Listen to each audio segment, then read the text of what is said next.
Time for the takeaway, and when possession is not, in fact, 9/10 of the law.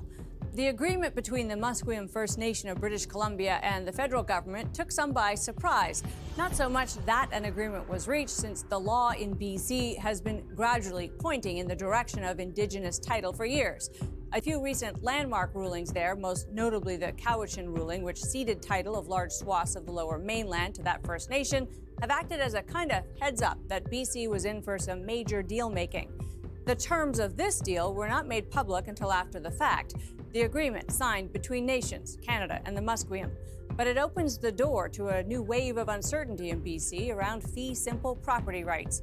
So far, none of the victorious Indigenous groups have suggested that they want to seize land, and in fact, they've said the opposite. The Cowichan First Nation said it would respect property rights. But that means there will be a complicated legal and financial settlement ahead. The federal government is the right body to do the negotiating, but in this case, the lack of transparency is a weakness. Canadians across the country should be paying attention to the legal evolution in BC, particularly in the many other regions that are unceded territories with not even the treaty of the day, however inferior it might be deemed by today's standards, as a protection. What do Canadians think about this gradual legal evolution? Hard to know, because it's not a subject that's open to debate. In the name of reconciliation, any questions of business or economic interests are relegated to the sordid back seat.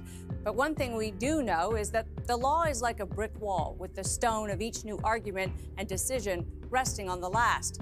If Canadians don't like the shape of the wall, it's not the courts they should look to, but government. Only government can redirect by tearing down the wall with new legislation or by introducing new laws and standards that will shape how it gets built. My takeaway? Canadians look to our government to update our legislation in ways that work for all, and we have to have an open debate about those laws. A complete lack of transparency around settlements is a move in the wrong direction. That's Taking Stock for this week. I'm Amanda Lang. Thanks for being with us.